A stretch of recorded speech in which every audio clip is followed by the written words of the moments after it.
Salut à tous, aujourd'hui je suis venu faire un petit tour au salon, enfin plutôt à l'événement Gravel Bike qui se tient à Angers et on va aller voir s'il y a des stands intéressants. Alors ça va pas être une vidéo super longue, l'idée c'est de me balader un petit peu ici pour voir s'il y a des nouveautés ou des choses qui sont intéressantes à vous montrer. Allez, suivez-moi.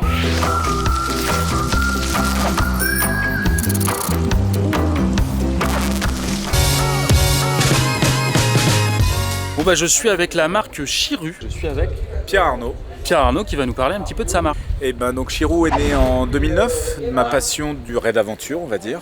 Donc tout de suite on a commencé à faire des vélos en carbone. Et au fil des ans on a glané pas mal de titres, 2 titres de champion du monde dans ce sport.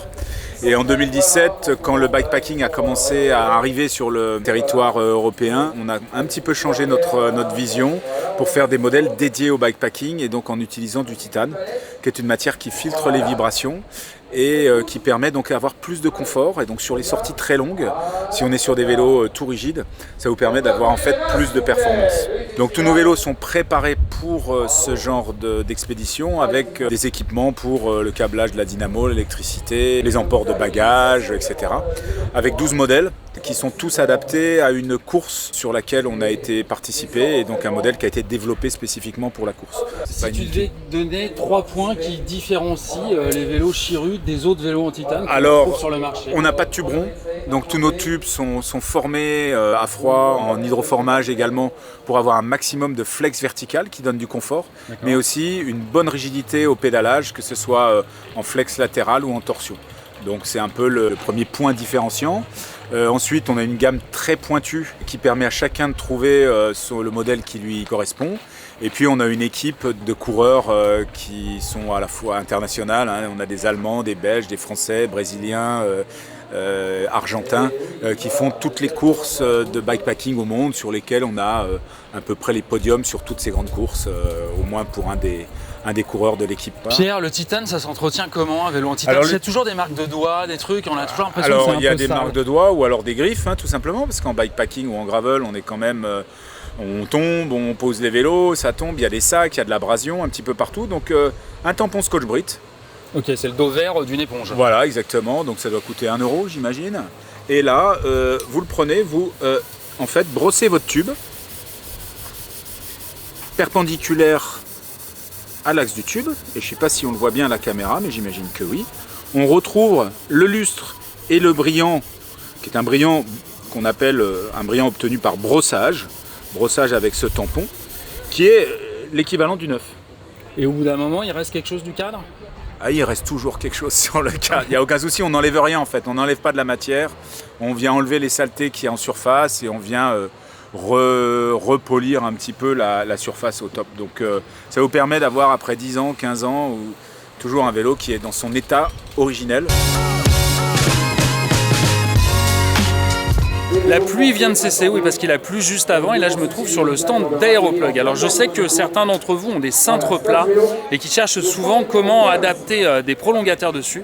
Et bien je crois que cette marque a la réponse. Du coup, on va faire des adaptateurs sur mesure qui vont permettre d'installer vos prolongateurs standards sur les cintres plats des vélos de route, gravel, cintre ovalisé.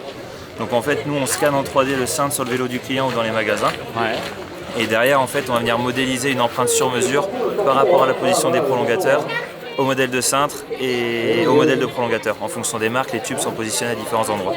Donc en fait, vous avez un produit qui est un peu standardisé, on va dire. 2 empreintes métalliques qui vont prendre en sandwich les empreintes plastiques, donc ils sont vraiment sur mesure par rapport au client. Et derrière, en fait, si vous changez de vélo dans 1 an ou 2, vous avez un vélo de route ou un autre gravel, vous changez les empreintes plastiques pour environ 50 € et vous retrouvez votre montage de prolongateur sur votre vélo. Là, on va sortir des cales inclinables, des cales de réhausse sur mesure qui vont vraiment permettre au client, à l'utilisateur, d'avoir un réglage optimisé sur son vélo en fonction de son besoin. Et comment ça se passe le sur-mesure? C'est-à-dire que pour faire l'empreinte de son cadre, le client en fait vient sur le site internet et configure directement son adaptateur, donc en rentrant ses paramètres. Et nous, grâce au modèle 3D du cintre, on vient modéliser et créer le produit dans nos locaux en Bretagne. Donc tout est fabriqué en Bretagne. Sur un salon comme Naturist Bike, vous pouvez me croiser moi, mais vous pouvez aussi croiser Hugo par exemple, de Gravel Passion. Et si vous n'avez jamais été voir son site, c'est une mine d'informations Si vous faites du gravel ou si vous faites un petit peu d'autres sports de vélo, mais surtout du gravel, c'est blindé quoi. C'est ça, un bon complément avec ta chaîne. Voilà. Et le prochain article, c'est sur quoi? Là, on a sorti un test du GPS Sigma, je pense qu'il pourrait plaire à l'audience, puisque pour 100 €, vous avez un GPS vraiment avec un compteur GPS, quoi, pas juste un compteur à l'ancienne. Et on a des tests qui arrivent avec des paires de roues, des cuissards, un capteur de puissance en pédale aussi, si ça vous intéresse, la capteur de puissance pour de l'ultra distance. Donc pas mal de matos qui arrivent en test, vous pouvez retrouver tout ça sur gravelpassion.fr. Et c'est des vrais tests, c'est-à-dire que quand il prend un vélo, il va le tester à un bon moment avant de donner son avis. Et ça vaut vraiment le coup. Donc allez faire un tour sur... Normalement, je le rends légèrement abîmé le vélo. Bon alors, un vélo, c'est cher en général, mais il y a un moyen d'avoir des vélos moins chers, et c'est ce que tu vas nous expliquer, grâce à la marque Cyclette. Alors nous, c'est simple, on fait des vélos reconditionnés, c'est-à-dire qu'on achète des vélos à des particuliers ou à des professionnels, on les remet à neuf et on les revend entre moins 30 et moins 50%, garantie 1 an. C'est ça aussi le truc, c'est que souvent les gens, l'occasion, ils ont peur de se faire avoir. Nous, les vélos sont garantis 1 an, donc c'est plutôt cool. Et on trouve quoi comme type de vélo? Alors on est plutôt vélo de route, musculaire, on ne fait pas de vélo électrique ou très peu.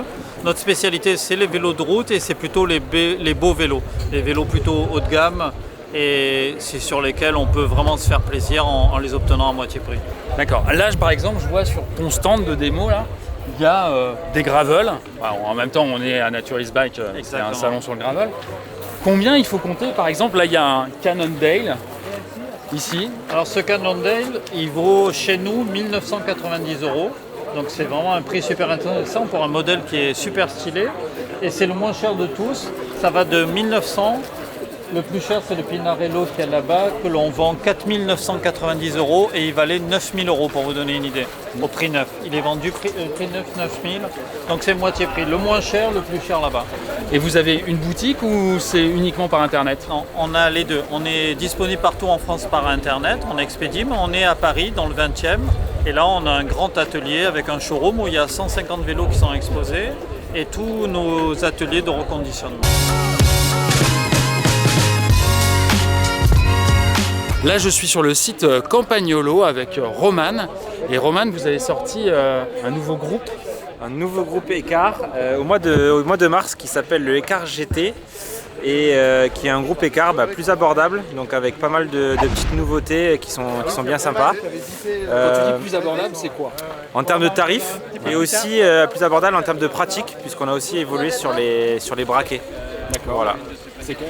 C'est quoi les nouveaux braquets? Donc nouveau braquet, on a rajouté le 36 en termes de plateau, donc on avait minimum 38, maintenant on est en 36. Et on a aussi rajouté une cassette en 10-48 qu'on n'avait pas, 10-44 le maximum, et là on est en 10-48 maintenant.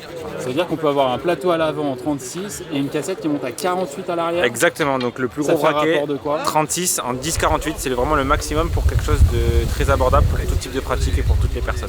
D'accord, il faut changer, j'imagine, le derrière, on ne peut pas juste monter la cassette? Non, sur l'ancien Écart, donc, qui est toujours au goût du jour, mais qui est sur un pédalier en carbone, on ne pourra pas mettre sur l'ancien dérailleur une cassette en 10-48, il faudra uniquement changer avec ce nouveau dérailleur avec une chape qui est forcément plus longue pour accepter ce développement. Qui s'appelle comment? Du coup, Écart GT pour Gran Turismo. Gran Turismo, d'accord. Voilà. Une idée du prix? Une idée du prix, on est aux alentours des 1 400 € en fonction des déclinaisons, et le Écart classique, on va dire, on est sur aux alentours des 1 850. Donc un écart de 450 €. D'accord, c'est une version pas électrique. Pas électrique, toujours en mécanique. L'objectif c'était d'avoir quelque chose d'un peu plus abordable en termes de tarifs, mais aussi en termes de pratique, mais toujours en restant sur notre segment de groupe mécanique. Là je suis sur le stand de Sifac Méral avec Corentin. Corentin qui fabrique pas lui-même avec ses petites mains, mais qui propose un vélo carbone quasiment entièrement fabriqué en France, et ça c'est plutôt rare. Nous on est Sifac, on est fabricant de cadres depuis plus de 40 ans. Là on a devant nous un cadre carbone fabriqué en France. Donc nous on a un cadre sur mesure dont les tubes nous sont fournis par l'Atelier des Composites, qui est une entreprise à Nevers qui fabrique essentiellement des pièces en carbone, pas forcément pour le milieu du cycle. Nous, c'est des tubes qui ont été inventés et modélisés par notre ingénieur, selon son cahier des charges et ce qu'il voulait. Nous on reçoit, pour expliquer, on reçoit les tubes au détail en fait finalement. On vient les recouper pour donner la géométrie qu'on veut au vélo et en même temps les options qui sont choisies par le client pour le modèle sur mesure. Donc là on a le modèle qui est terminé. Donc notre client a choisi un modèle gravel engagé avec un passage de pneus allant jusqu'à 45. Donc il a servi hier pour le 300 km. C'est pour ça qu'il est tout sale. Et c'est pour ça qu'il est tout sale. Et voilà, donc on pourrait très bien imaginer avec une autre fourche et un arrière adapté à la route, avoir un passage de pneus beaucoup plus fin pour quelqu'un qui ferait uniquement de la route. Alors Meral, ça va être la petite série de Sifac, ce qui fait qu'on va avoir les mêmes processus de fabrication. Simplement, nous on va pouvoir fabriquer les cadres par 2, 4, 6 en fonction de la demande du moment. Pour déjà optimiser nous la fabrication, réduire un peu les coûts aussi évidemment et proposer des vélos un petit peu moins chers tout en gardant un processus artisanal comme on le fait depuis plus de 40 ans.